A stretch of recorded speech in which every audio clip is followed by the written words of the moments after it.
And I was glad when he said to and I come let us go into the house of the living eye. And I feet must stand within I key to Jerusalem. Jerusalem is built up a city that is compact together with the tribe go up, the tribe of the Most High, and the testimony of Ethiopia. To give thanks and eyes unto the name of the living eye, majesty highly high, Selassie I, King Rastafari. God, the set throne of judgment, the throne of the house of David. Pray for the love of Jerusalem, for they that prosper that love thee. Love it in thy wall and prosper it in thy palaces. For thy brethren and companions' sake, I will now say love within thee. Because of the house of the living eye and majesty highly high, Selassie I, King Rastafari, and I now will continue to seek I love forever and ever, through the four wings of the heavens, and through the four wings of the earth.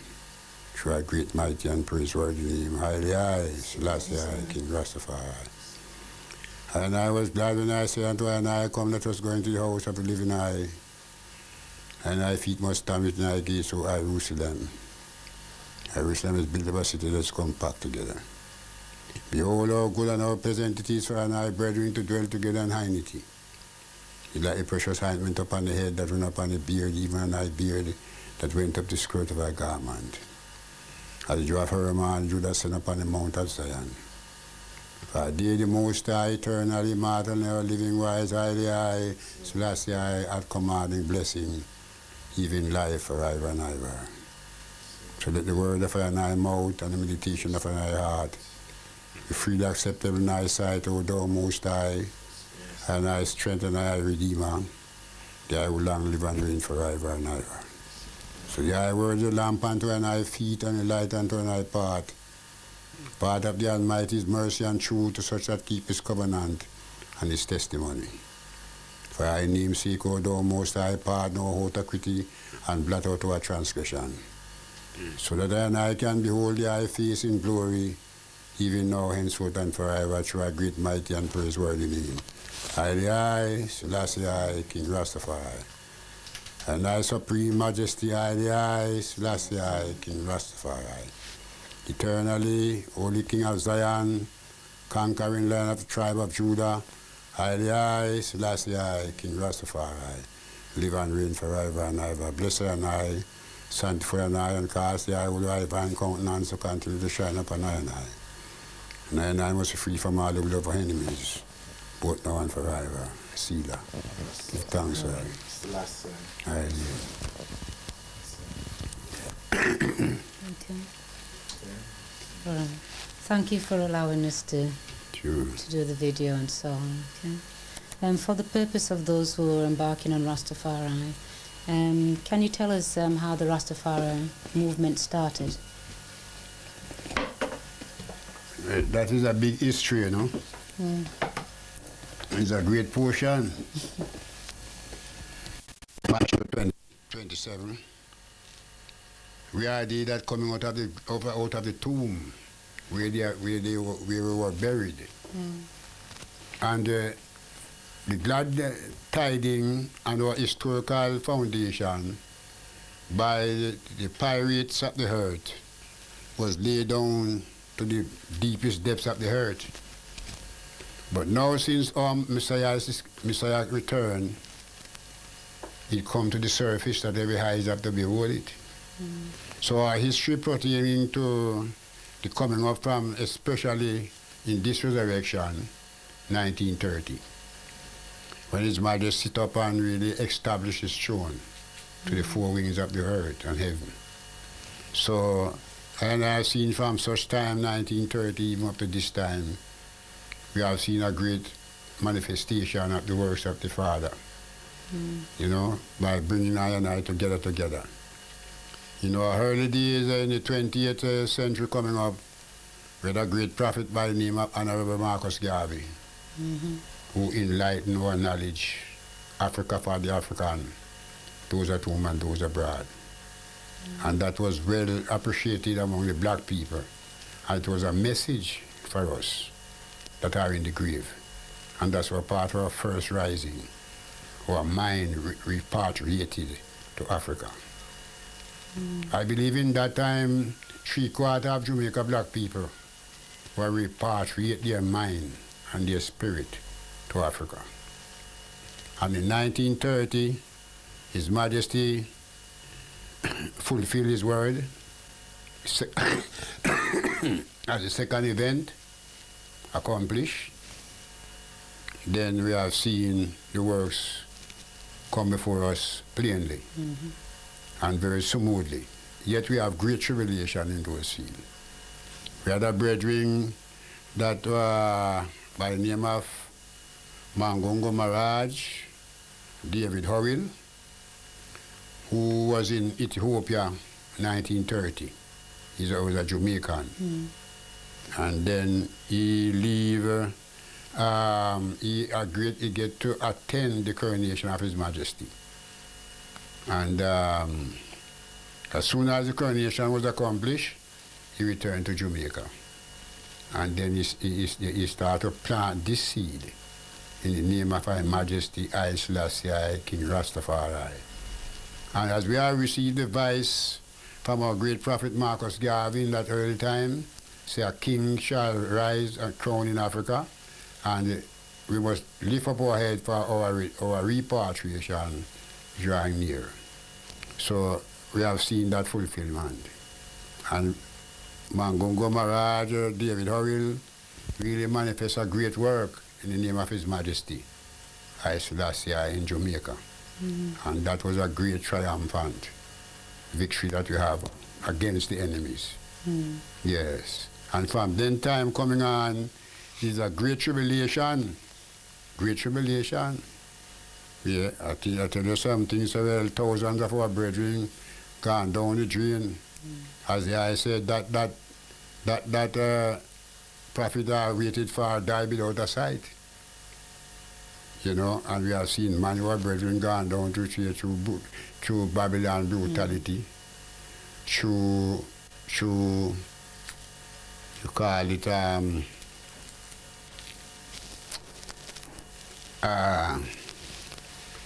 seduction. Some in those early days, some of the brethren through Babylon was so terrible against the Rastas in Jamaica. Some have to live in the hoods. Malnutrition, devour plenty, and then the force of Babylon destroy plenty. But I'm glad today to see how the world covered. Yeah. You know? That even the enemy himself want to try to be a friend of I. Yeah. You know? But through the power of His Majesty, then we give thanks. Okay. About the early days, tell us a bit more about the actual position you were in as Rasta, trying to spread the word to the rest of the people. In my youth days coming up, you know, as a youth, start this campaign from I was 13 years old. Go around the street, preaching Rastafari, hear the voice of our elder brother Howell, and by that we use our scripture, because His Majesty says Ethiopian carry the oldest version. So he taught from his youthful days was to respect, you know, yes, the history of Ethiopia. So that is what we have to use for our strength as a black man history, the scripture. And going around from day to day around the street, preaching in the name of His Majesty. That's how we have great tribulation. I have myself, I was cast in prison several times. Preaching the word. I becomes a little prison, a little jailbird for Babylon. You know, them just take I and throw in a jail as them like. Sometimes a jail for 20 years, 30 days, sometimes 40 days with no charge at all. And not in jail, and not in that alone, but beaten too. The fear of actually taking on Rasta. You know. I was charged and cast in prison one time, 18 months for rioting, I sure I was commit no riot. You see? I was charged again for the breach of prison law, cast in prison for another year again, and I charged with herb another year again. You see, so plenty of my days in my years coming up, plenty of my days spent in jail and prison. You see? It's to where you are. And for this cause, you know, not stealing, nor lying to no one, nor try to disturb anyone, but I try to disturb the spirit of men because of his righteousness. You know, and I'm glad for the inspiration that the Father had given to I, you know, that I could be able to share this among my brethren. And whosoever have a ear to hear, let him hear. And our nation, Father, I command us to preach his doctrine to our nation, kings of the earth, and all people, until the end come. So in our days coming up, man, there was very great tribulation. 1966, His Majesty came to Jamaica, and that's where we have our changes. At least 1960, we took up a conversation with the university in Jamaica, and we have one of our teacher at the university, a man by the name of Arthur, the chancellor. The chancellor was a man by the name of Arthur Lewis. He was a black man, and he hear our voice, and then start to send out some researchers to research among Rasta and the police what causes long war among Rasta and police. You know what I mean? Well, from then time you find to say we work up on that 1960 very much, and we get them to drift back a little. But when His Majesty came 66 now, that was an example to all of them. You know, His Majesty told them to leave them alone. I have myself standing in the presence of His Majesty, and there was a superintendent policeman named by the name of London, who in 1954, we had a march through the city, and he carried us about 34 hours, and lock I and I down to jail. And stop the march and lock we down to jail. And we spent 32 days in jail. And when he did ask I for, when we were on the journey up the march, the superintendent asked I for permit. So where is your permit? And I handed him my Bible. I already had my Bible in my hand. So I just handed him my Bible and he take it from I. So in their court now, when the judges ask him about how do he attack us on the street, then he says, as you know, he says to the judges, as you know, the police force have a right to stop whatsoever not looking right on the street. So then he asked us where our permit, and he pointed on our individual, said that one, hand him a Bible. So the judges really observed that, you know. Yes, very much.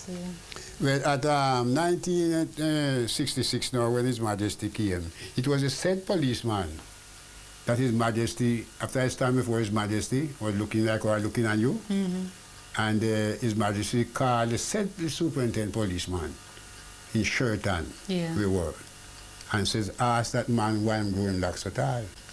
The said policeman, London.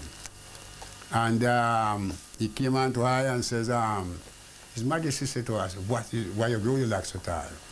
So I asked him the question again, what you say? His Majesty to ask why I go my Laxatal? He said, yes. And I asked him the question twice. He said, he doesn't believe me. I says, well, not to say he doesn't believe the eye that His Majesty give us such question, you know. But, all right, I said, all right, okay. Count the Most High to be right and call men the liar. So I started to give him the history of Lax.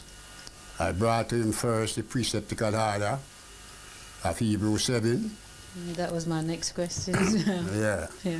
And I asked, I bring again the status order, the Nazarene order, number 6, and I bring him the saintical name, Revelation 14 and 7. And he was quite amazed with himself, but anyway, he turned to the king, and the king said to him, the king rise and said, warriors, traitors, be still and know that I am he. The king said again to him, says, you leave them alone, for they know what they are doing. They are right. So from that time, all police force withdrawn from Rasta. You know? So trouble on the journey, they really sometimes try to disturb Rasta and your herb. You know, that is on the point now that, you know, that we have been working for years now to really get them fully underfoot. It's the only way that a policeman will see you on the street and disturb you, whether you be preaching or whether you be move or whatsoever it may be. The only attack him can attack you is herb. Yeah. With your herb, with the herb. Yeah. You know what I mean? With the ganja. You know what I mean? That's the only way they attack you. Yeah. And the way that most of a Rasta man be in the hands of Babylon from that time, he must find you with herb. Yeah. You know? Otherwise from that, them don't disturb you. They come to our assembly and them come in and them say herb on our table. Abundantly sometimes. And you just have to stand up and go away. Because the law that extend that they must not go in the Rastaman assembly and disturb them. So they can only stop you on the street. When you pass on the street, then will stop you, and if you have heard, then will lock you down for that. You see. So that's what it reached today. Good. Yeah. Yeah. All right, I'll go to my next question. It says, what is the importance of dreadlocks, and can a person be a Rasta without having dreadlocks? That is very hard, man. It's very hard. For you cannot save without the dread. And the dread alone can't save you. Because plenty one may have on the dread and still don't carry the liberty. For dread carries a high vine liberty. It doesn't just carry, say, man, you put on your dread because you feel you put it on. But you must know your cause and purpose why you are put it on. Whenever time that you put on your dread, you must know that you're the one that is here to edify another one. You're one that is here to live a clean life among the people. You're one that is here to show the people what is wrong from what is right.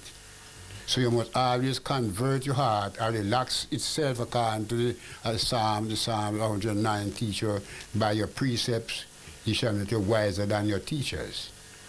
So I see that I and I who really walk within such field have taken always encouraging one-on-one coming in the fullness, you know, that you must be a person of a meek humility. You must be a person of a charity heart. You must be a person of a loving spirit. For locks mean love. Locks don't mean hatred. Locks mean a great graduation to rise us up in the ancient time as a saintical people of the Most High. And without your locks, you cannot stand up as a saint of the Most High. Because the High says in the Revelation 2, in the Revelation 3, that He places His name in your forehead. Revelation 14, Revelation 7, He places His name in your forehead. He said in Revelation 14, I lo and stood upon Mount Sinai and saw 144,000 having their Father's name in their forehead. These are they that come out of great tribulation. These are they that wash them robe in white and become clean. These are they that were not defiled by women. These are they that follow the Lamb wherever he goeth. These are so that I redeemed them from hurt from among men. You see, 144,000 having their Father's name in their forehead. And without your locks, a man can't call you Rasta. If you don't have on your locks, no man call you Rasta. It's So hard. you can't have the I words. coming on the journey in those early days, and sometimes man through talking, he will give me a seven name brother man. Yet him not have on no locks. But the man will call him brother man. You know? But him not have on no locks. You know? So yet at that time, same time, he don't stand as a saint. I don't stand as a apostle, not a prophet. For both the apostle and the prophet and the saints, they are just one. You see, who walk within the order of righteousness and keep their garment, Revelation 9, keep their garment clean and spottable. You see? So these are the things now that they feel really plenty one that step out in this field today and really put on locks, them really just put on a hairstyle. But it's not a hairstyle. It's a reality to rise our people, to rise ourselves from the hands of the enemy. You see? And this way, this I say, for his glory, he shall cover the earth, it shall cover the earth as water covered the sea. And I give thanks for 1930, even myself, you know, coming up in those early times as a youthful one, you know, that really take up my locks. And those times I couldn't point out 5 or 6 brethren have on locks them time there. You know? And at least I know 3 brethren especially that used to carry them locks, but how them handle themselves is that them don't show up themselves boldly, so we say as a teacher among the people. Yeah. Them just have on the locks and people just scan them. You come like a piece of dirty rubbish or, you know what I mean, a piece of old cloth. No one will like see you. You're walking on the street, people look on you walk the other side. In those days, you know. And I when I really start to really carry on our campaign, we give the early days we give our name the Youth Black Faith. And there's an army of us, you know, just 4 of us, 5 or 6 or 4 or 5 of us. And we declare that name the Youth Black Faith. And by coming up the ages, we declare Nyahbinghi harder, you know, and things like that. So you find to say, in those are the vision touch eye. You know, by observing those brethren, the vision touch eye. And say, man, listen to the word of the scripture. So for Luke 21 says, for my name's sake they shall kill some of you. They shall cast some of you in prison. They shall do all manner of evil falsely for my name's sake.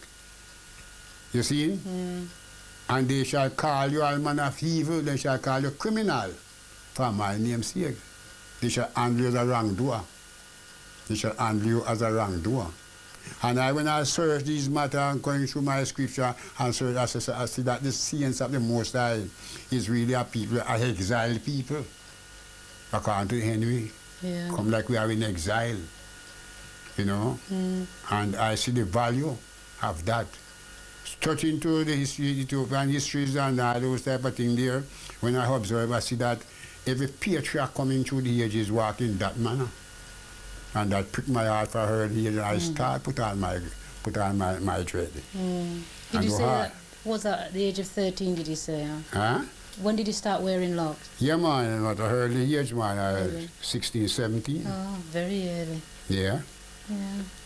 Yeah, you see. And I tell you for that cause we have great tribulation coming on the journey. Yes, great tribulation. You see, yeah. Okay. So your locks is really an example. Not, Marcus Garvey said, Marcus gone. Garvey gone, but Marcus will here.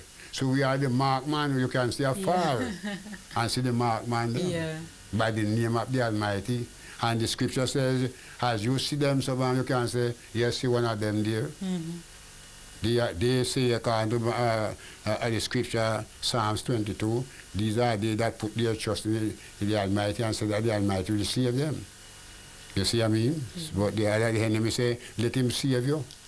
Yeah, seeing that you put your trust in the Most High, because he is here to destroy you.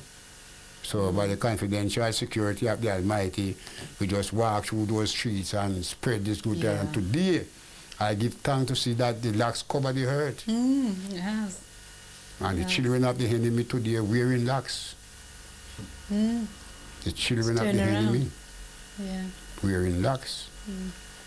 Can you tell us a bit about the divinity of the Imperial Majesty? Well, His Majesty, Ivan Hard of such divinity, is unspeakable. It's not a simple one, yet it is plain to them that understand, and wise to them that find it knowledge. Well, I say it is most precious than gold, even fine gold. The divinity of His Majesty, when one can catch that vision and really try to live it, you know. And the heat are very terrible, you know, eh? And you have put on plenty heat pan eye, you know. We just move it forward. Yes, plenty heat, man. Is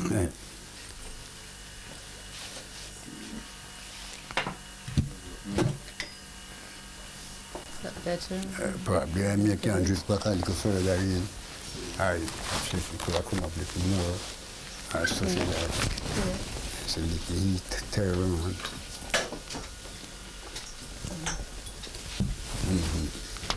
It's bright. You feel it hot here? Yeah. Well, no, it's the bright. Oh. Yes, so you find that the divinity of His Majesty is a very expensive one. And we see that when one tries to walk within such, you walk in the street of gold. But otherwise you walk in the street of fine gold. You see, and as He taught us that the first to know the steps of His divinity is he that speaketh truth, truth for righteousness, but the false tongue is deceit. He that speaketh a piercing of sword, the tongue of the wise is held. The lip of truth must be established forever, but a lying tongue is what for a moment. Lying lips is abomination to the Most High, but they that deal truly are His delight. So truth is the divinity of His Majesty. Truth. And when you are blocking the truth today, you are in trouble among your people. Your people will lickle you for the truth's sake. The people rather to know that you tell them liar, play a trick upon them. Them love you in that manner. But when the time you start to block the truth, you know, you are vast of enemy. Hard to accept. You are very mother and father forsake you. Of the truth's sake. Because I have seen this when I start to block these truth, this conversation, friend and family and all the things depart from you for the truth's sake. To release Ethiopia, Africa to the nation and the divinity of His Majesty is not an easy work that. You have vast quantity of enemies. You see. And but however, it learns us more wise mind. It learns us to be tenderly among our people. It learns us to be a meek one. It teaches us the way of charity. You see. So the divinity of His Majesty is a past finding out, a deeper depth and a higher heights and a wider breadth. You see, it's not something that one can really just jump at it that way. Yeah. Because the divinity of His Majesty, you have to observe the life that you live, to live with it. That is truth and right. And when you start to manifest what is true to the nation, or true to you, be truthful to yourself, then it gradually grows. And when you're meek, when you're humbleful, teach us a more wise mind. Teach you to use your discretion in a right and proper way. You know? And the day when come, one have to point in finger and say, yes, about truth. This one must be the servant of the Most High. That's what they teach us to really, you know, walk within these steps to bring our people, you know. We can appear to our people as a hooligan, or appear to people as some tyrants and all those things. We have to appear to our people as wise mind and try to, you know, graduate ourselves in that manner. As the eyes of the meek shall inherit the earth. Truly. Okay. Could you tell us about the vows of the Nyahbinghi? The vows of the Nyahbinghi? In 1928, His Majesty crowned King of Kings. And that's where His Majesty released the word Nyahbinghi. The word Nyahbinghi is not a strange word. It's only that His Majesty speak it in Hebrew words. But the plain word coming up by the first, when he was first here in the temple of Ios the Christ, at that first event, he speak very much of the commandment. The I say in the first event say, keep my commandment and live. And he that destroys my commandment and walk not in my law is none of I. He that keepeth my commandment shall surely live, he that break my statute shall surely die. So the said word today, His Majesty returned in the second event and call it order of Nyahbinghi, which is the same ancient order of King Melchizedek, a righteous order. Righteousness exalt a nation, sin is a reproach to all people. So we have seen that this word Nyahbinghi is a very peculiar word. Even even in this land that where I am today in England, I see that plenty of brethren who really come to the knowledge of the faith, they rather to use this word federation than to use the word Nyahbinghi. It looks like say that after you suggest to the island, so like say, well, they don't understand the word Nyahbinghi because they leave that and go and use another really just something you call society words. You know what I mean? Yeah. But we are to cling to this word that His Majesty give unto us. God, there was not another one that released it besides His Majesty. I see that. And this order of Nyahbinghi is coming on from before the foundation of the world. From the creation was begun, according to Proverbs 8. This order was given unto us, the order of Melchizedek, which is the commandment to guide each and every one today. And it is mean that it is the order of righteousness. You see, so one must always observe the order of righteousness and see that you are walking in a perfect way. This guy that is the I say, he that walks in a perfect way shall survive. He that sown deceit shall not dwell in my house. He that telleth lies shall not enter in my sight. You see, so the order of Nyahbinghi means speak the truth and speak it ever. Cast it what it will. For whosoever do the wrong, continue doing the wrong thing still. And if you do the wrong, you must perish. Yeah. So how do you see the others? For example, the other groups of Rasta, like the 12 tribes. I can't remember. Think of the other. I appreciate a few more. There's a few more. I can't remember. Well, I appreciate everyone that come to the knowledge of the faith. But is it liberty no troubling many ones? Because I've seen different group of Rastas really rise up and declaring, but it comes like some organization and society. It doesn't open the field wide, because the order of Nyahbinghi mean everyone must come. Yeah. Leave hard what you have, and come. This is not of no political way of life. We come to call with a clean and unclean. We come to cleanse the earth with the power of the almighty words, the heart of Nyahbinghi, in righteous order, and come to bid everyone to live in a righteous way. And that's the only way that we can get rid of our redemption. That's the only way that we can return to Ethiopia. For no man cannot return to Ethiopia in the second event when the Almighty shall set forth His judgment to terrorize the nation. No one cannot enter into Ethiopia unless in a righteous way. In this revival of the King Man of His Majesty, no one can enter in this King Man unless you walk into a righteous way and in truth. You see? So all these denomination and society and all those type of things that man want to take up the status and really walk in that manner is a very peculiar thing. I mean, we have to be forewarning and try to encourage our brethren and family, have this tradition because it's a peculiar way of it. It's not because, well, you are in the world, but they say, I am not in the world and we are not of the world. I sent you in the world and the world have hated you for my name's sake. So I say, I have sent you among the nation to learn up their ways and to their doings, but not to do after them. So we have seen that man want to come within the tradition and have the tradition just like a man farmer society and the organization. You see what I mean? And still don't really walk within the fullness of that truthfully, or you walk in the covenant. So you find that even sometimes there's confusion among us. Even discussing matter among ourselves sometimes bring out a confusion. You know what I mean? That, you know. But it can be avoided, it just can't be avoided. Because you know, from every time coming on a journey, you always find that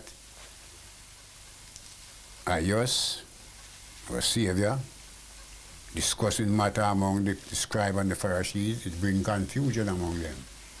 He discussed matter among his disciples, sometimes they bring them contrary. You see? And to get them to really come up to the fullness of the light, you know, you have to sit up with them to show them great power and great light, you know. Moments. I see. Tester? No, he's not here right now. Yeah.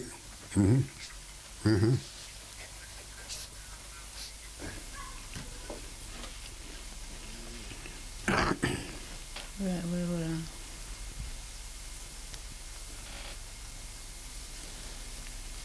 Right, I'm okay. I think that them depend on the precepts of the Nyahbinghi liberty. Yeah.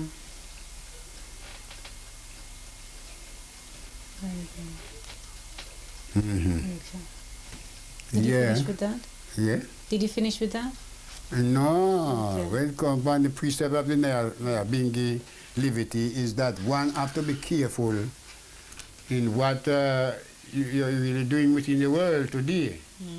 For the Nyahbinghi preceptical administration is to guide us. And it doesn't act like how the world really act in this manner that a preacher will come here or a pastor or a teacher will say, tell you that free from you must free from sin. And to enter into heaven, you have to really do righteousness. But a teacher never tell you, a pastor never tell you what is sin. They won't tell you say you must not sin, but they never tell you what is sin. Yeah. But the precept of the Nyahbinghi harder, telling people what is sin. As you have a 10 commandments there already, where everyone learn. From your being youthful days, they always teach you about the 10 commandments. Well, we have a million more than the 10 commandments. You see, every word in this prophecy is a commandment. Now, it teaches us from pollution. It teaches about pollution. It teaches about amalgamation. It teaches about fornication. It teaches about adultery. It teaches about idolatry.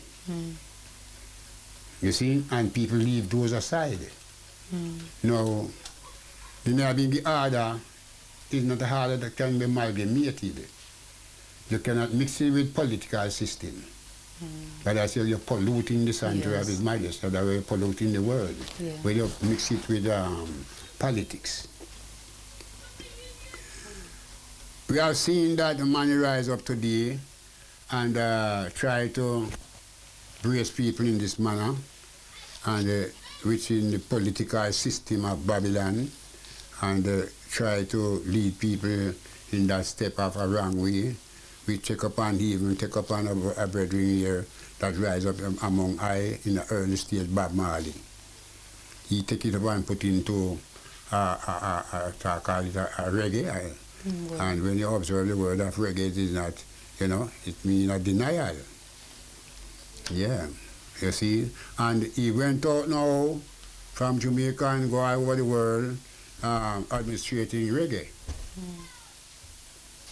And for that cause, you find that this reggae spirit goes along, and the people, many people take on to the faith in that farm, many one. Every plenty place I travel and says truly reggae, where I know. But in the style and manner, watch what the reggae do. the regular show the way of Rasta is to put on your locks because Bob Marley stay up on stage and shaking locks and the people love that. Right? Really get along, a little further, it caused a great amalgamation. It caused a great amalgamation. It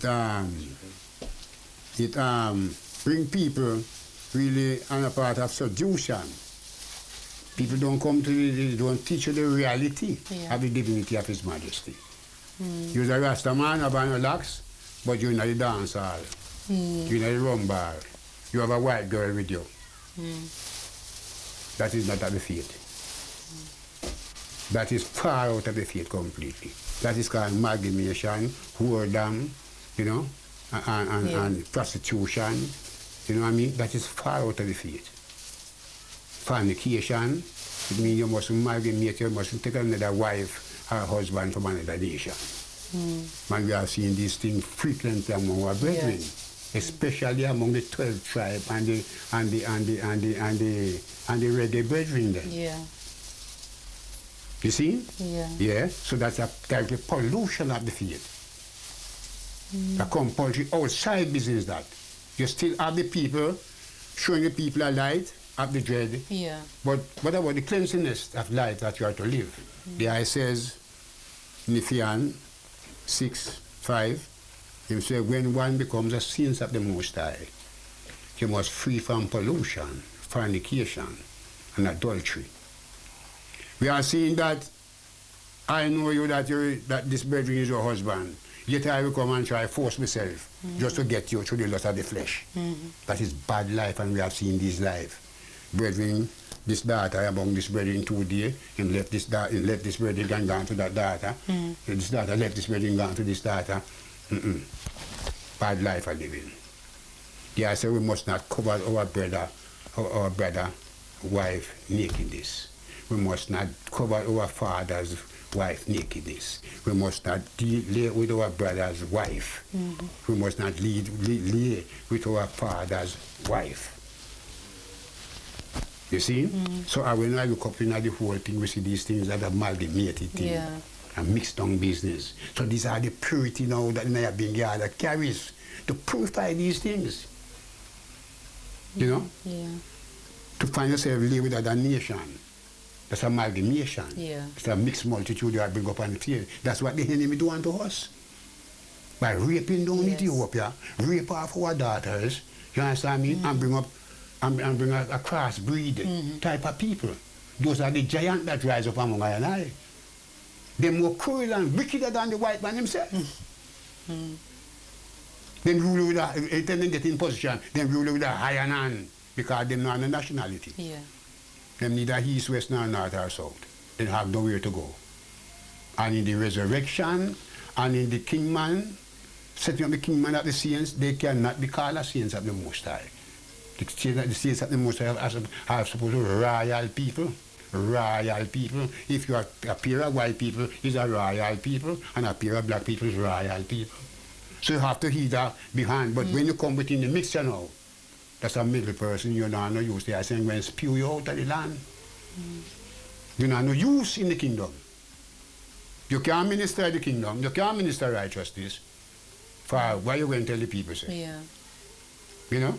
So this is royal foundation of His Majesty I Selassie and the Solomonical order of David, Solomon and David. You see what I mean? This must be kept very clean and perfect.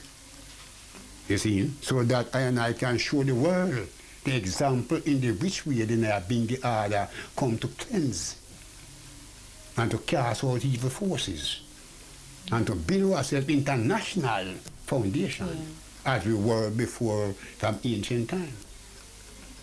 You see? So you see within the order of His divinity, of His Majesty, you see where the purification rise. You must free from amalgamation. You see what I mean? And adultery and all these things, you know. Otherwise, you're still carrying your locks off when the time the hour come.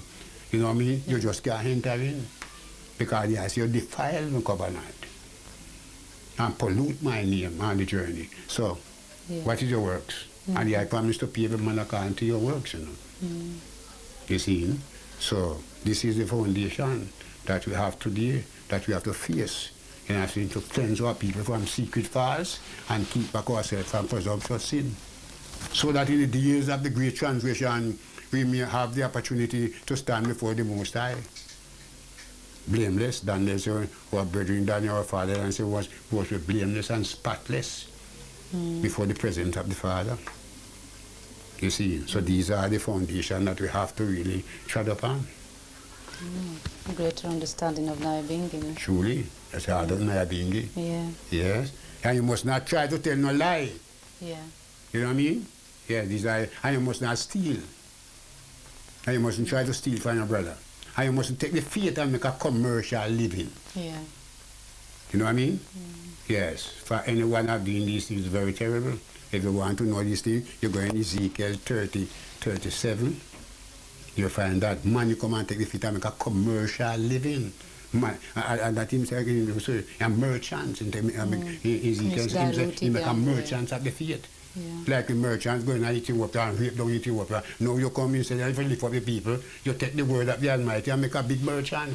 Gaining out of it, a big gain. You live vicious. 12 tribe, reggae, and all this is federation. And that I see the them doing. Yeah. Stretching the hand to be for a bag.